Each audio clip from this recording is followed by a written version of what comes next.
All right, what's up, y'all?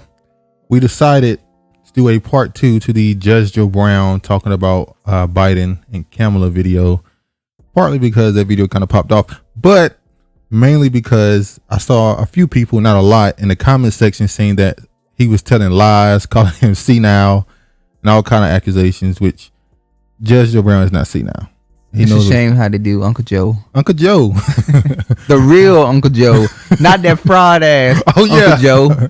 Not what they call him, Jim Crow Joe. But one of his accusations towards Joe Biden was that he was friendly or in cahoots with the Dixiecrats, which are basically segregationists, which are just racist, some racist white dudes. But anybody that would do the crime bill. Yeah. Obviously. But that is actually true. And I'm going to use this article here as a backdrop, but I have proof that he admitted to this. So in the beginning of this article, this guy kind of looks at Joe Biden's hypocrisy when he speaks about Trump, saying how we have to get Trump out of office because he's destroying the fabric of America, and it can, giving him 8 years could make it destroyed forever. Well, what fabric of America is I guess he's trying to say, this idea of unity, I guess. But in his article, he points out, you talk about Trump like you can't work with this dude, get rid of him. Where you bragged about working with segregationists and all these racist KKK members because you said we can what Kamala Harris said? Yeah. She called him a segregationist. Exactly. But he tried to brag on that, saying that he can reach across the aisle and work with people he disagree with. And this article kind of proved he has very deep ties to that. So if you see here, it says, yet at the rally for Jones, who persecuted 2 Klansmen for the 1963 Birmingham church bombing that left 4 black girls dead, Biden extolled the virtues of old school political camaraderie that allowed Northeastern liberal men to break bread with unrepentant Southern segregationists in pre-party switch times, framing it as an antidote to Trumpism, more than just a nostalgia paean to the ways of the days gone by, though Biden was paying homage to men who helped guide his early Senate career. Okay, so as you can see, this guy here making a point that he used that as a proof that you can work with people you disagree with, but he's working with racist people, with segregationists. So here it said, Eastland never called me senator, Biden told Jones supporters. He called me son. Now the Eastland he's talking about is Senator James Eastland, who was a proud segregationist. I think he was out of Mississippi. Listen, he said that the man called him son. Now that signifies not respect, but a true connection that he had with him, which means he probably had dinner with this man, met his wife, kids, he knew this man. I think he met Biden when Biden was around 39 years old. So he pretty much groomed Biden early political career. Biden has looked old his whole damn life. Now, if you go here, it says the Scranton, PA native who would someday serve as the vice president to America's first black president spent his first term relying on the counsel and mentorship of not only Eastland, but also Mississippi's other powerful segregationist Dixiecrat, U.S. Senator John C. Stennis. Remember, that's the same person that Judge Joe Brown brought up, another segregationist. Yep. Look, now I'm going to prove that this stuff is true. This is not just a guy writing an article. This is all proof. Judge Joe Brown did his homework before he well, I think he just know this stuff. He said he was there. He saw it with his eyes and his ears. Eastland, now listen to this part that got me.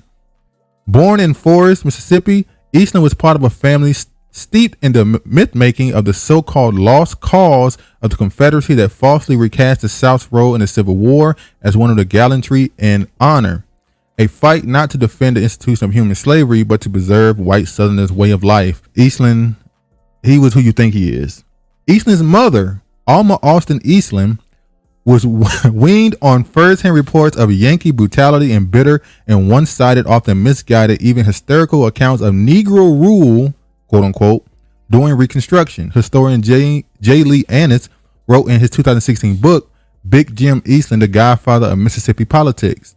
Alma's father, Captain Richmond Austin, had served under Confederate General Robert E. Lee at Gettysburg, and then in the Coventry under General Nathan Bedford Forrest, who became the first Grand Wizard of the Ku Klux Klan. Listen, man. They all connected. Listen, Eastland, the person who helped Biden, his mother's father, worked under Robert E. Lee. And then The other became Nathan Bedford became the Grand Wizard of the Ku Klux Klan after the Civil War ended. Austin passed a whitewashed portrayal of the heritage on his daughter, who then passed it on to her son, the future U.S. Senator. Now, that's the story of Eastland. Now, Eastland and a couple of other people are known for also helping Biden. When he said reach across the aisle, what he reached across the aisle to do was to create these crime bills. And he was a part of them. He was part of way more than one crime bill. People always bring up the 1994 crime bill. Always. Yeah. But he also helped, as Judge Joe Brown said, with the 77, the 79, the 81, the 87, the 91, and the 94. So that's his legacy. His legacy is the crime bill. During the 70s, 80s, he was one of these Democrats that was truly pushing that law and order stuff hard. He was pushing it hard. Ain't working on the crime bill now that you got all these white people out here on heroin, and we gonna get to that. We see how they talk about how these people talk about black people, and Biden every once in a while he'll slip up and say something about hairy legs and roaches. I saw that made me aware when I was in law school. Proudly for Holloway, proudly for your dad, first African American state senator in the state of Delaware. Everything about. And by the way, you know, I sit on the stand and it get hot. I got hairy legs that turn blonde in the sun. And the kids used to come up and reach in the pool and rub my leg down so it was straight, and then watch the hair come back up again. They'd look at it. So I learned about roaches. I learned about kids jumping on my lap. And I've loved kids jumping on my lap. And I tell you what, the men, they're now all men, the guys I work with down here, and they're all guys at the time. They're all good men. Most of them made an awful lot of themselves. And Earl Larkin had a rough time. And some of you knew Earl. I came back as a public defender. Hairy legs. Damn. But yeah, so Biden always saying something slick. But I also have video proof about him bragging about working with people on the damn crime bill. But you go right here today, Biden says he believes the segregationists he served with, like Eastland, Stennis, and South Carolina Dixiecrat turned Republican Senator Strom Thurmond. That's gonna be the main one we're gonna focus on. Strom Thurmond changed before the end of their lives. With Ralph E. Banks, a professor at the University of Mississippi Center of Southern Studies, told the Jackson Free Press that he is not sure that was true. So he tried to paint this shit that they weren't racist at the end of their lives. So once again, very close with them. But in one of the videos I'm going to show you, Biden is going to admit that he did or created the crime bill with the help of a segregationist, Strom Thurmond. 30 new penalties. And these penalties range from an automatic 5 years in jail for any person caught with a rock of crack cocaine, a piece of crack cocaine as small as a quarter. I don't have a quarter with me, but if you visualize what one looks like, yeah, I do have a quarter.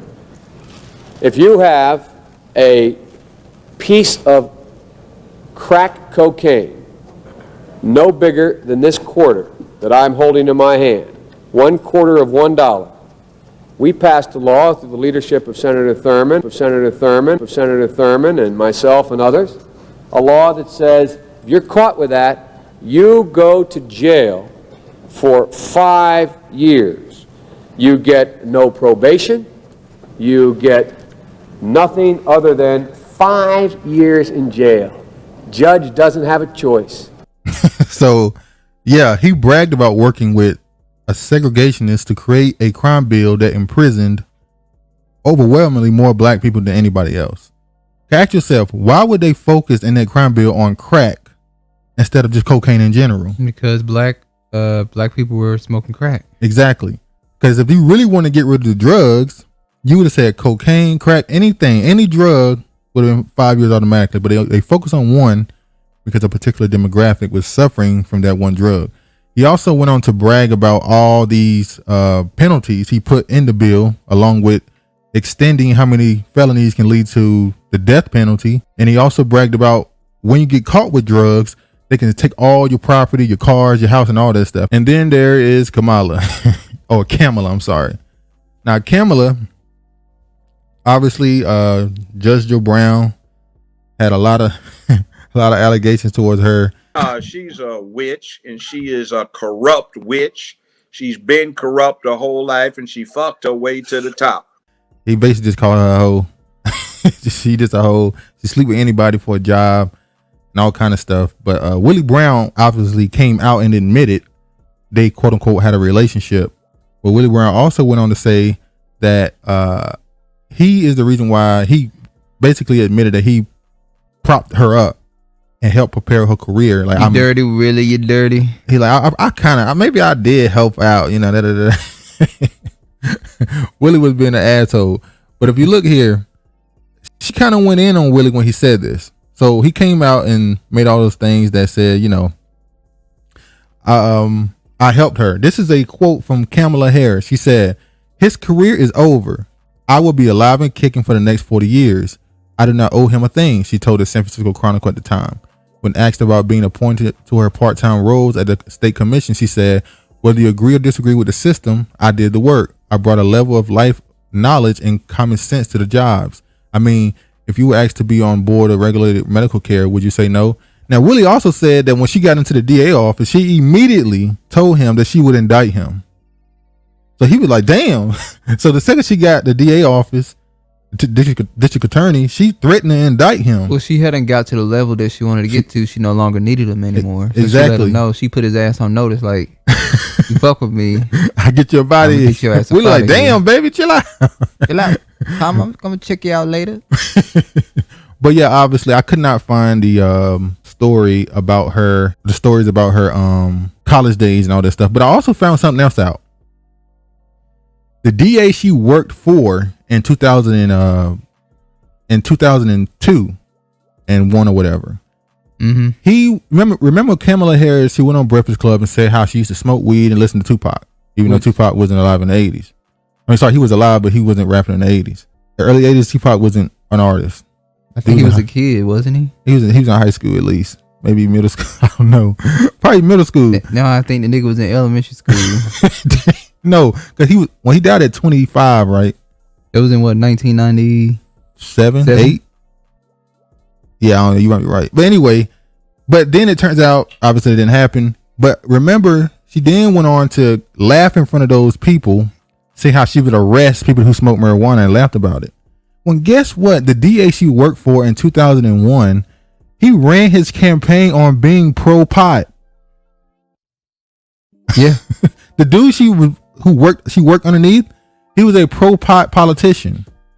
So it's strange that she was so hard as a DA when she supported a district attorney. Yeah, she went on the Breakfast Club and was bragging about she's Jamaican and smoking weed. And then her father didn't like that. I think that was like a month ago. Joe Biden was getting rid of people in his cabinet that had smoking weed. And it's like, Kamala, where you at to back these people up? That's now, this what you use for your campaign. Yeah. So this is an article written by a guy in 2003. This article was written. And he talks about Kamala and how she's basically a backstabber because the guy she worked for, she kind of backstabbed. She kind of did him dirty. So this is a guy who was on the staff. He wrote this article in 2003. And he went on to detail how he met her personality and all this stuff, how she was kind of nice to him. He helped him out and understand the political atmosphere and stuff. The guy she was with name was Terrence Hilleman. I think that's his name. Tyrone? No, Terrence Hilleman. His middle name is Tyrone. Oh, yeah. But Terrence Hilleman was a pro-pot politician. Now, if you read this dude's article, he went on to say how she started. They hired another guy named Darrell. It was a white guy, Darrell Solomon. That's a crazy name for a white dude. Allegedly, Darrell Solomon became his assistant chief. He didn't like Kamala, so he wanted her fired. Now, the white man consent she was no good. Now look at this. This is the first words this dude had to this dude when he first got on the staff. He said, "You and I have a philosophical difference." And then he responded, "They may be. What about?" He said, "You're trying to make a star out of Kamala Harris." And he said, "I can't make her star out of Kamala Harris. She's already a star." And, he got mad and all that stuff. Then he said this. She's Willie Brown's protege, Darrell blurted, his face gone purple. He's fucking her. Now that gets rid of the notion. Now this right here, the next thing he said was, how do you know? Couldn't an old gent want to be seen with a beautiful young woman on his arm leaving the opera? Now this is proof that people didn't see them as a dating couple. It was just understood in the media and amongst who around and who knew, oh, they sleeping around, they having an affair. Yeah, she's sleeping her way to the top. But people now, they try to paint it like they were in a relationship. No, she was his mistress. They had a understanding. Exactly. So this dude right here he worked in the office with her, and he didn't even know they were sleeping around, but somebody else obviously did. So they were not in a relationship. It was his mistress. So that proves his point with that. Also, for Kamala Harris and all these people that have so much angst towards Donald Trump, I also found out that Kamala Harris flew on Trump's private plane.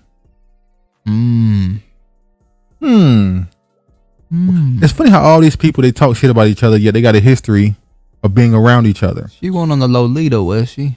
Nah, it ain't say Epstein. Said Trump, but Trump was on the Epstein, wasn't he?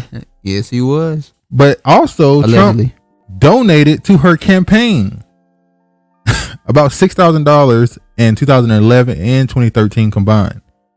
So where's all this hatred coming from? Animosity. Yeah, because she was the main one gunning for him. Yeah, y'all basically friends. And if you look at this is an article that I bumped into from 1994. 2 more Brown associates get well-paid posts. Government. The speaker appoints his frequent companion and longtime friend to state boards as he hold on his own powerful position wanes. Now, if you look through this right here, it says it right here. Brown, exercising his power even as the speakership seems near an end, named Attorney Kamala Harris to the California Medical Assistance Commission, a job that pays $72,000. Now, what's the number that Judge Joe Brown said in that video? They ran this thing where he got her a job with a medical supply company that did business with the city of San Francisco. He got her a gig for 15 hours a week for $72,000 a year. And you have to understand that was 35 years ago. 72,000, about 70,000. So once again, everything he said is fact. I broke it down. I looked up everything. Same thing with Biden and his opinion on black people in racial jungles. Negroes were animals and they turned the streets into jungles. And he and Senator Eastland had a plan where they could put all of these Negro animals in zoos. That is a fact. If you see here, look at this. Unless we do something about this, and this is them talking about a bill they want to pass to desegregate. He said, unless we want to do something about this, my children are going to grow up in a jungle. The jungle being a racial jungle with tensions having built so high that it's going to explode at some point. We have got to make some move on this. Judge ain't lying. Nope. He called it a racial jungle. But hey man, this is just us. Well, this is just us. Let it be known, Judge Joe Brown wasn't lying. He wasn't a senile old man. These are verifiable facts. And this ain't even everything I could have shown. All these damn tabs open. I could have 30, 40 more. Joe Biden is a old school Dixiecrat. That's where he come from. When the times come, when the laws change and all this stuff, he had to mold himself into something new. He's mellowed out in his racism. I think pretty much what we're trying to say is before you start blurting stuff out in the comment section, you should probably go research. You can't go off of emotion and how you think or feel about somebody. Go research stuff, and then they could prove your point. Because if not, you look crazy in the comment section defending somebody that should not be defended. It shouldn't be defended at all. But Joe Biden should not be defended in any way. Neither should Kamala Harris. We're not even getting to her DA record. How she was arresting people and locking them up that didn't even commit violent crimes. How she was holding people's evidence away from them to keep them in prison, keep them on death row. Like, bruh, she does not have a good record in San Francisco area. But you know, they made sure they didn't go interview those locals. Let me tell you something. Kamala Harris is so unpopular. Go to any one of her videos that people report on her. It gets no more. I say no more than 20K. Don't nobody watch Kamala. Well, none of them get any views, really. She don't get no views though. Remember, she dropped out of the race first. And I think November, December, really early. She was like the first one out. And that's a good thing, because that means black people didn't support her, which is good. But anyway, man, that is the facts on Joe Biden and Kamala Harris. So the judge was right. He judged correctly. Look at her ass cheesing. She got a lot of fuckers to get to the top, boy. Look at her. She got a lot. I bet she had a whole like rabbit just to make ends meet. All right, man. That's that on that. All praise to the Most High and peace.